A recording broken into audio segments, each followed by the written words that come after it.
So our topic of discourse for today is the responsibility of why. Like I said, transformational half hour is not something brought up or a program that was thought to be done just by the reason of passion alone. It also has some part of it that has to do with this time and this season we are. And I have discovered for a fact that we are in a season that distraction is very enormous. Distraction is very enormous. People are getting distracted here and there. There are different things that are being done. There are different ideas, different perspectives and perceptions of life that is coming up each and every day, that is making people miss their own mark, making people miss their own focus, that is making people lose track of what they ought to be doing, making people lose track of their own focus, as it were. Because I believe for a fact that everyone on earth has their own unique assignment. We all have our own unique responsibility. We all have our own unique and dynamic way of executing things. But when there is a missing link, it becomes very easy to derail from what your own focus is expected to be. And then you begin to focus and look upon the things that is meant for another person.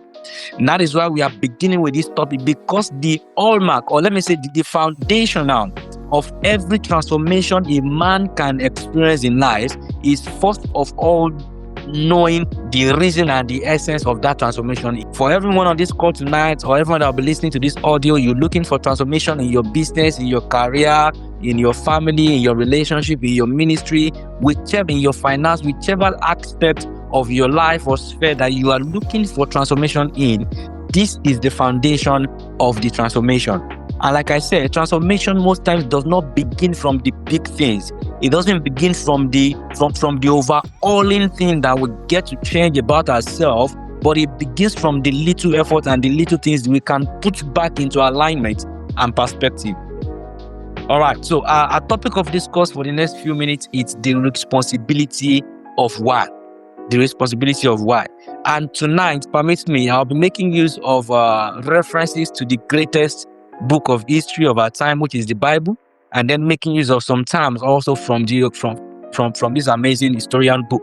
Because I discovered for a fact that when you want to establish a truth, you have to go back to the origin of that truth. Once you want to establish a truth, there is always a linkage to a higher truth that can establish whatever truth you're trying to establish. So let me take you back quickly now as we begin to the book of Genesis. That's from the Holy Bible. Genesis chapter 1 happens to be the book of creation. God created heaven and earth. The earth was void. If you're a Christian on this platform, you all know the amazing story of creation. And then it got to a point, when he began to create firmament so that they can do this, do that, do this, and do that. There are nothing that was created by the greatest creator of all times that there was not a reason or an essence of creation that was attached to it. There was the big water, the sun to rule the day, the moon to rule the night. There was always something of purpose, something of essentiality that was attached to that creation to make it to become to be. And when we go to the verse 26 of the Holy Scripture, it said that, "Come, let us make man in our own image." And that was where your own origin, my own origin came from. Let us make man in our own image and likeness. And then there was a clause that was put afterwards. He said that they may what? They may have dominion. Let them have dominion. Let them be fruitful. Let them multiply. Let them replenish the earth. Let them subdue it. Now, the creation of man did not just come from the willingness to create. The creation of man did not come from someone who doesn't have something to do with his time. The creation of man does not necessarily come from a man who has not done anything with his time, because we can see from verse 1 that the introduction of the supreme being called God is as a creator. And then as it go on in each verse, it was a story of him creating things. When it got to verse 26, it was not because he has nothing to create or he has not created anything before, but he created man in his own image and likeness, and then he put an essence, he put a reason to it. And that is what I want to discuss with us tonight in this very short moment. He said, let them do what? Let them have dominion, be fruitful, and multiply.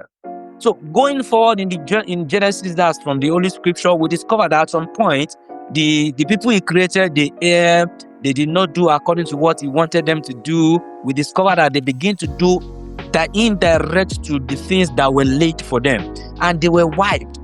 But even after he wiped them, he still went on to bring new people, because there was a reason, there was a why that was tied to the creation, that there was a purpose for him creating men from the onset.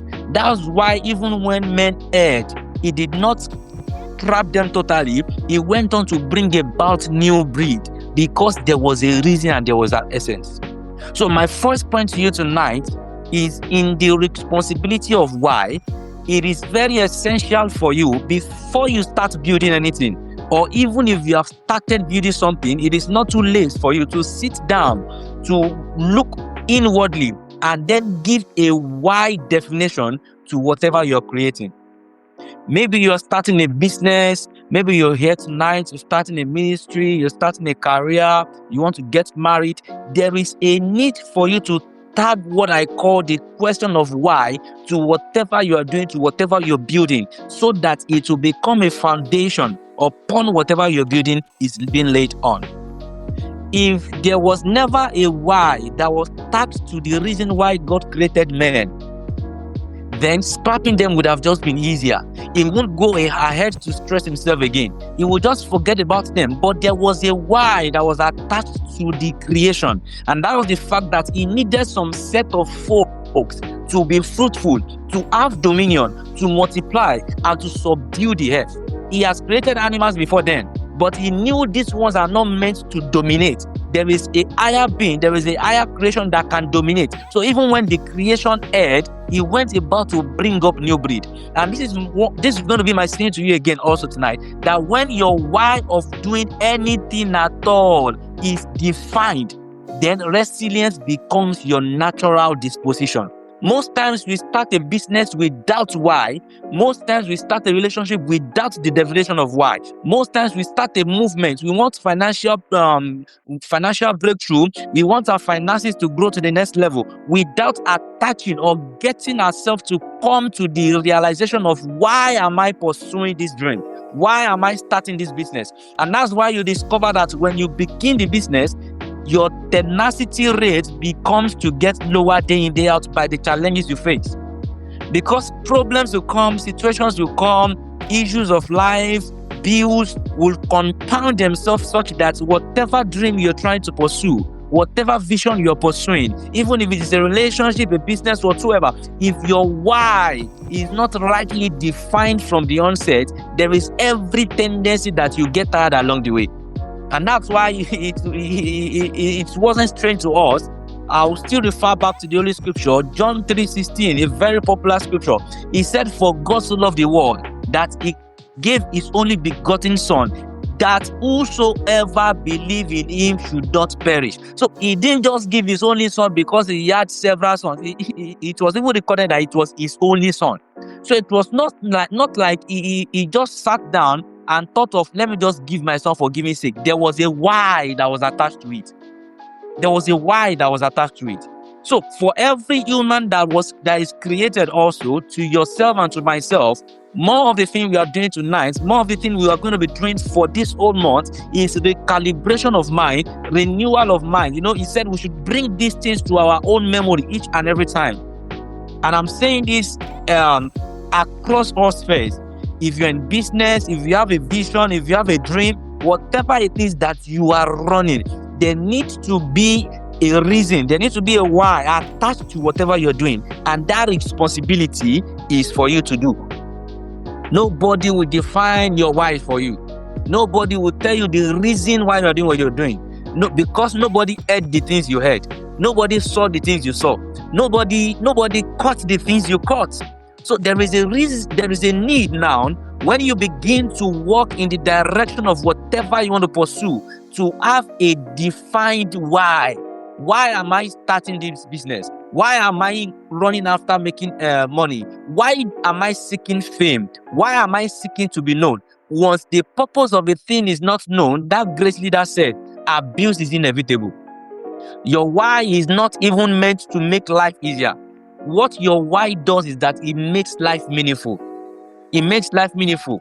And the responsibility means that your decision must begin to align with your purpose. When your why is not known, maybe you're starting a business now, you don't have a why for it. Today you are into selling of wigs, tomorrow you are moving to selling of trousers, the next day you are already doing POS, the coming day you are the one that is selling oral health medicine. The coming, you are just moving up and down here and there like wave. You are not knowing which direction to focus on. But once your why is defined, you can know for a fact that this is the essence, this is the reason why I'm doing this thing. That even when storms of life come, when challenges come, you know for a fact that there was an initial reason, there was an initial cause for me to have embarked on this journey. And that your why becomes the fueling force for you to keep moving.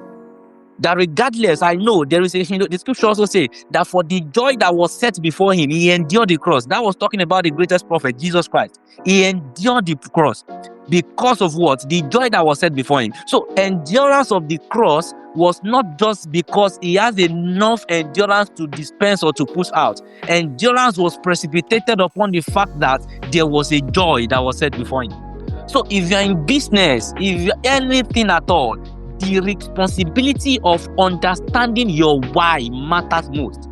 Before you set out, and even if you have set out already, you can still go back to the drawing board, sit yourself down and ask yourself this very deep rhetorical question: why am I doing this thing? And this is a question that a third party might not be able to answer for you. As much as we have people who have inch eyes, who have foresight, as much as we have futuristic people, there is no how they can see deep into the things that you as a person has received. That when you think you have thousands of people attend your events, you only find 5. What will make you do it next year is the why that is behind that event, not the crowd that attend the event. That when you open your business and you are expecting that 500 clients will roll in the first month, I'm making my first million, when we are doing financial projection in the next 5 years, in the next 10 years, we are getting to this place, getting to that place, you discover that business will humble you. You will get to the next 10 years and you discover that it has not been what I envisioned it to be. But what will keep you going regardless, what will keep you pursuing that dream is the why that has actually been attached to that vision, to that dream.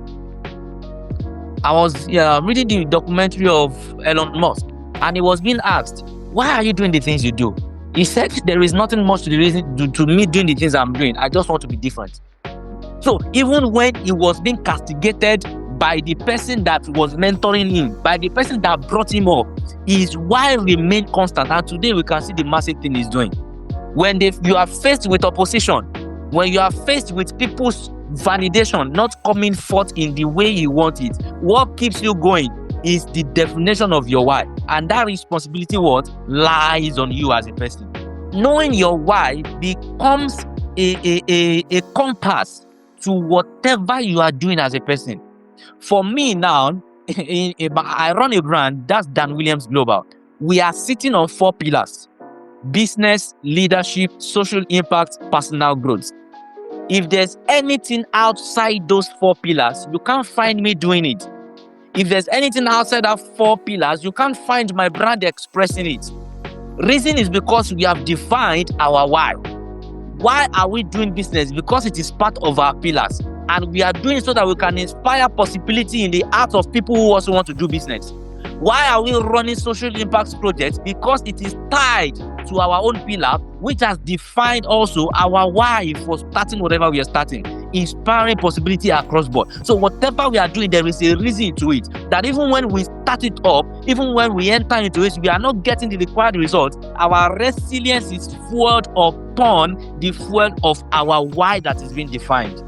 There is a book, Why Ask Why, by, I forgot, I think maybe Simon Sinek or something. I forgot his name, that man. He explained expressly the importance of you tagging why to everything you are doing as a person.